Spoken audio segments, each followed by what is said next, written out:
The saga of Jussie Smollett continues, the trial rages on, and now one of the Osundairos has testified, and boy, is it bad for Jussie Smollett. Dude basically got on the stand and said everything we mostly already knew, that Jussie Smollett hired him to stage this fake hate crime. Now we're getting more details about how it went down, about how on the 25th of, I believe, January, he gets a phone call, and Jussie's like, we got to meet up on the down low. And he complained there was a letter that was sent into the studio that said racial slurs, and they didn't take it seriously. So, according to the witness, Jussie Smollett asked the Osundairos to beat him up, rough him up a little bit, and that he would get it all on camera. The Osundairo brother says he wanted on camera for media reasons. Dude was trying to bolster his career.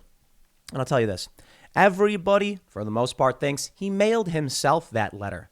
So this is, if you're not familiar with the story, what happened was Smollett, apparently a letter got sent to the studio that said a racial and homophobic slur about Smollett. And the studio was like, who cares? Like, we probably get stuff like this all the time. Let's be real. I get inundated with garbage, fake news, smears, trash, emails, lies all the time.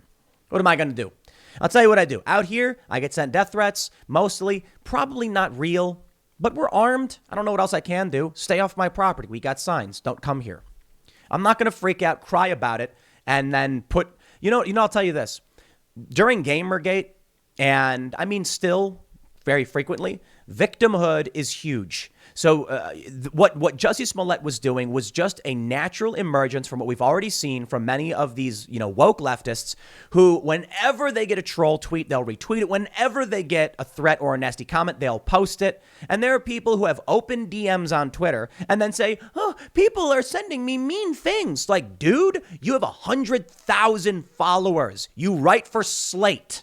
Okay? Yes, people don't like you. Close your DMs. This is what is mind-blowing to me, because there's no real reason to have open DMs for the most part. Some people do, it's fine, but there are so many of these journalists that they know they're hated by most people. They allow anyone to send them a private message, and then they screenshot it and post it like, woe is me. This is what Jussie Smollett tried to do.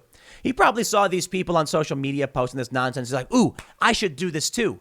I know, send a fake letter to the studio. Now, I don't know if he actually sent himself a fake letter or whatever. The point is, it's so in line with what we've seen from many of these woke sociopaths already. Sure enough, nobody cared. And that's when it came to his ace in the hole.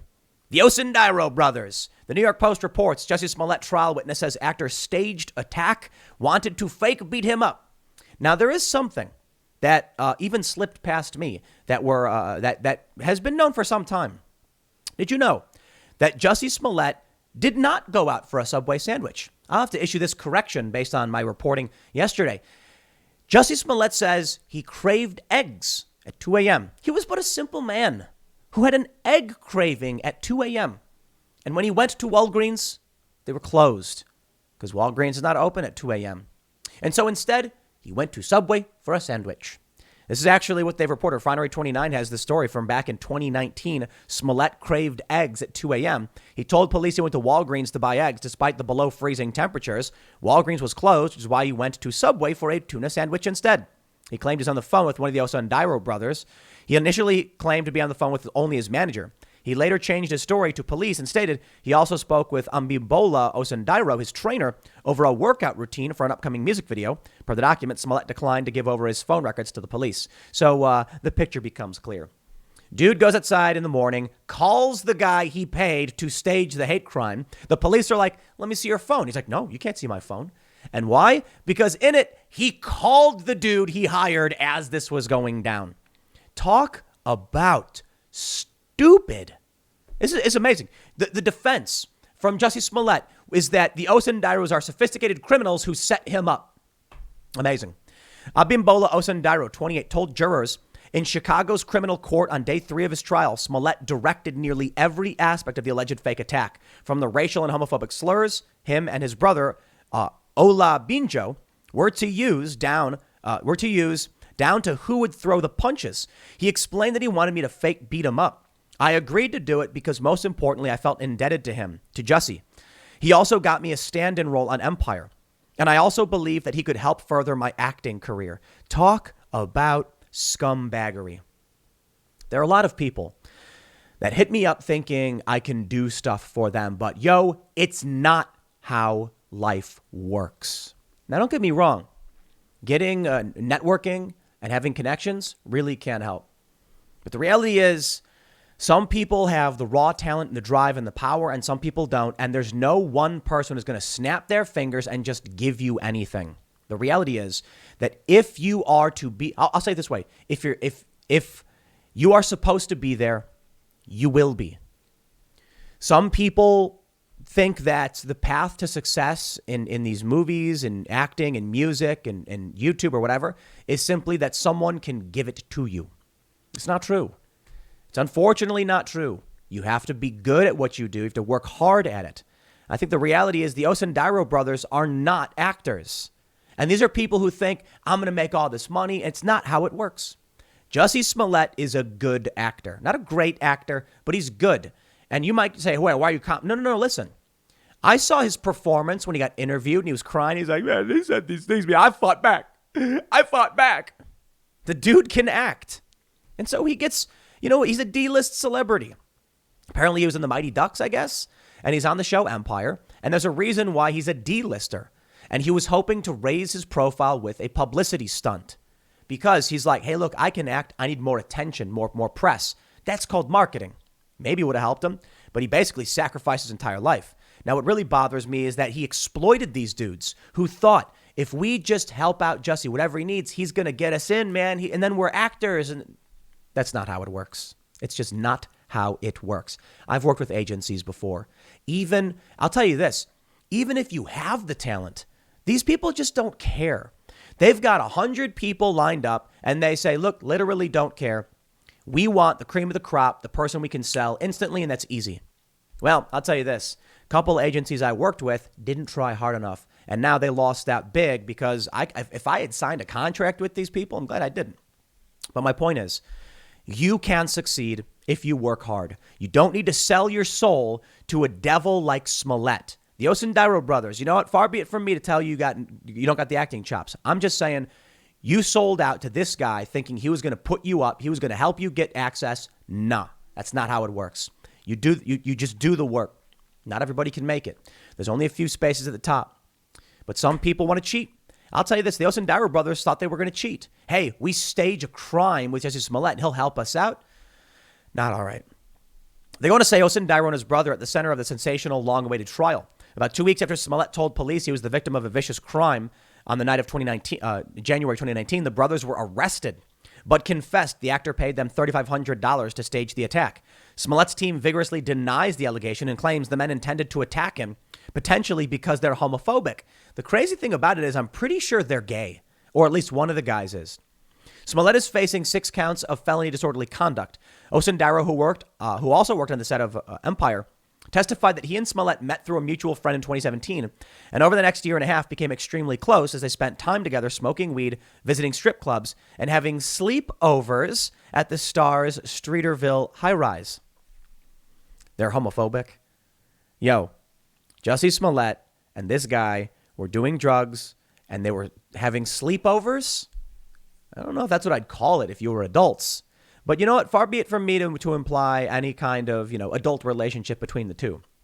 I would call him my brother, Osundairo testified, adding Smollett would ask him to procure weed, cocaine, and Molly for him. And it's kind of sad then to see that this is your brother and you'd sell him out after being involved in this. The Osundairos perpetrated this crime with Jussie Smollett. You want to, disloyalty, I'll say that.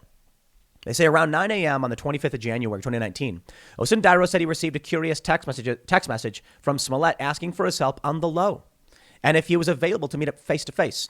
Later the afternoon, he picked Osundairo up from the front seat and from the front seat of the actor's Mercedes-Benz, the infamous plan was hatched.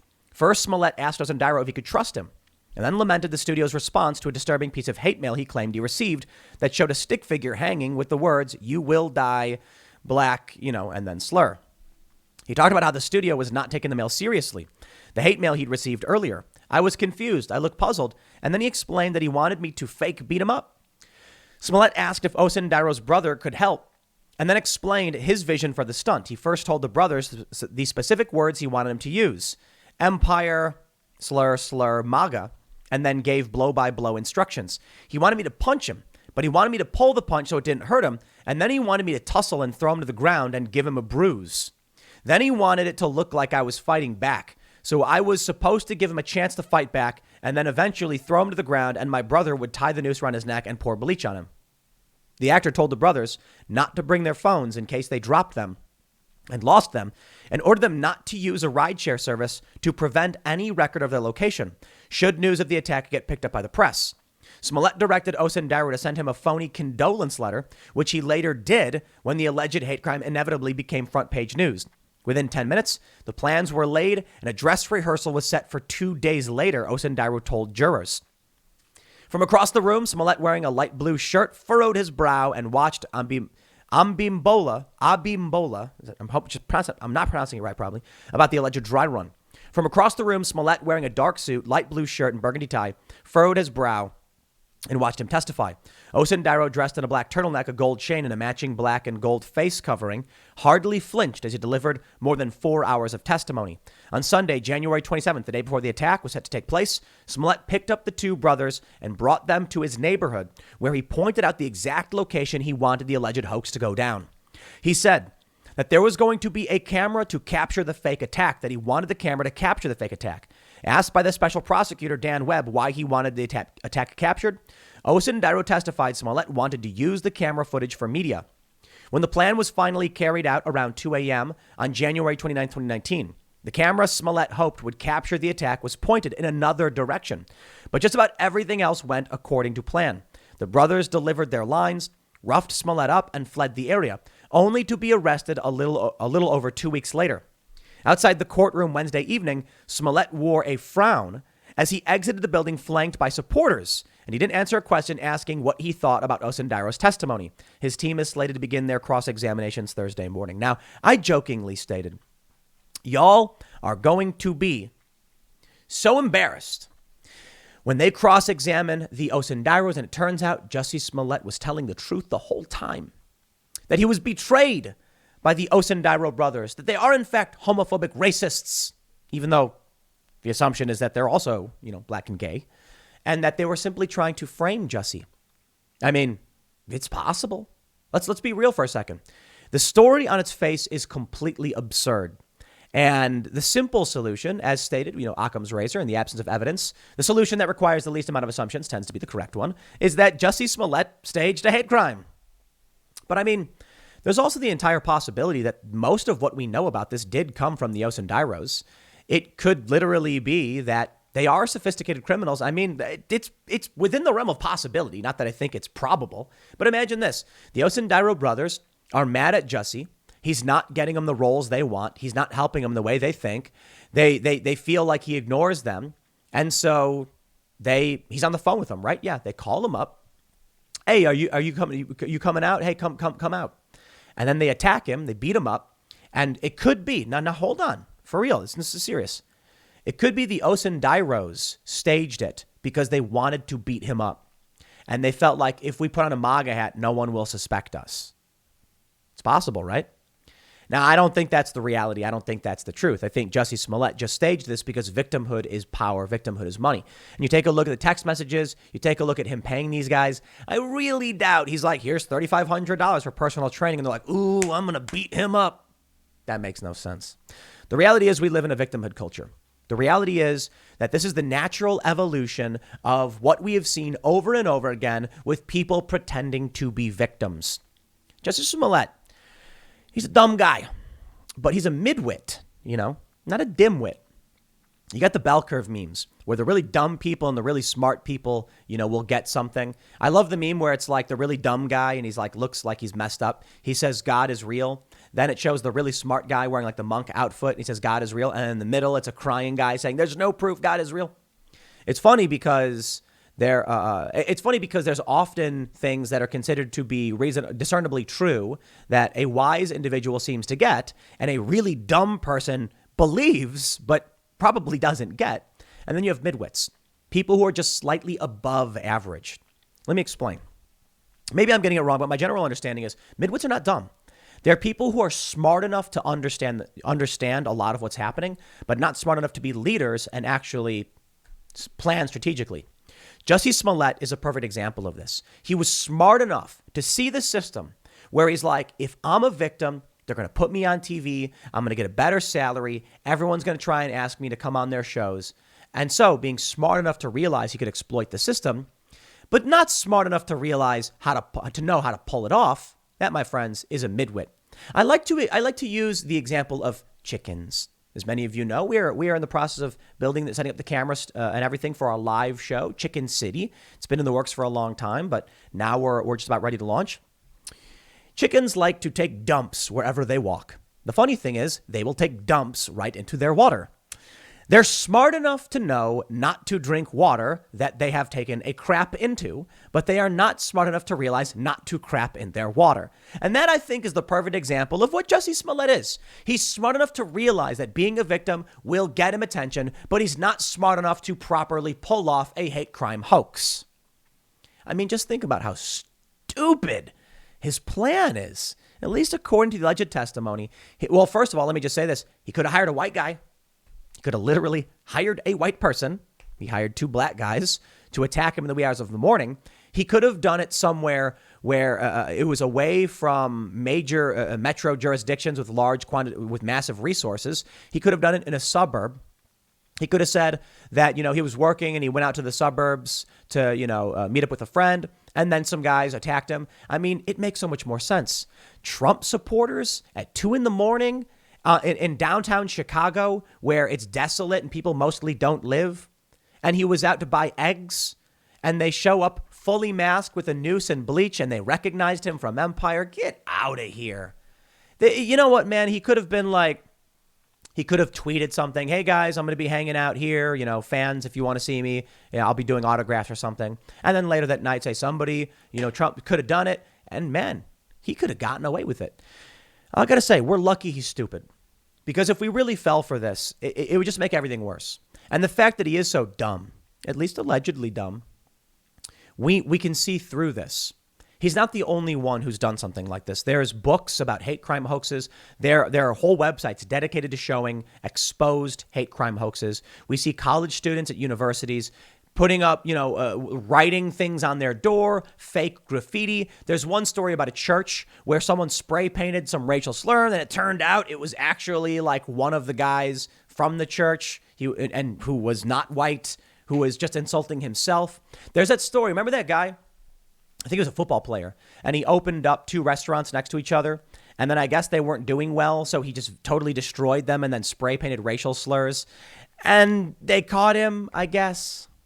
Look, being a victim pays money, but we gotta push away from that, stay away from that world, and call out the bad people who are trying to implement this reality. But this means resilience, and it means we gotta pull back on empathy. I know it sounds like a bummer, doesn't it? We care about people. That's the problem. We cared about Jussie Smollett. No, I mean it. Look. When the story first came out, the initial reports, everybody came out and said, oh, it's really sad what happened to this guy.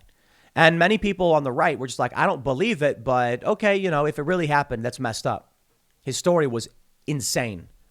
But when we hear, you'll hear it from every single person on the right. They'll say, look, the death threats are bad. Dave Chappelle, he was speaking at his alma mater. And all these young people were screaming at him, calling him transphobic and whatever. And he was like, I don't care. He's like, I'm going to say what I want to say. And then people were like, we're getting death threats. And he's like, that's not cool. That is not okay. Now, see, here's the problem. We care. We don't want you to get death threats. We don't want you to be attacked. We don't want violence. We want peace and harmony. And so when you say I'm getting threats, you say, okay, well, that's bad. No one wants that. Because we're being honest. The problem is these people are making up the threats half the time, or some degree of the time. They're just claiming they're getting these death threats, and they're not. Now, I'll tell you this. I don't get them all that often. I get nasty messages and periodically get threats. I've had people post pictures of my family. But I'll tell you this. I don't complain about it. I don't do shows where I'm like, they're threatening me again. If someone lies about me or tries to smear me, depending on the degree, I'll rebut, like I did the other day. But typically I get emails all the time. I ignore them. If someone wants to show up to my house, we have a large staff, security, and we're all armed. I'm not going to cry about it. If I'm out on the street and someone cusses me out, I mention it periodically. You know, like going to New York, most people will be like, yo, big fans. And periodically you'll get someone be like, F you, Tim Pool. And I'm like, that's funny, you know, whatever. But these people use it to make money. They use it to gain power. And it's funny because if people actually cared about victims, they'd care about the victims of the Black Lives Matter riots. They don't. They literally don't. That's why I think this is evil. I don't think the left, you know, a lot of these people who are blindly following this stuff are evil. I think there is an evil. What I mean is, I've got friends, you know, famous Hollywood actor types, and to see how far they've gone.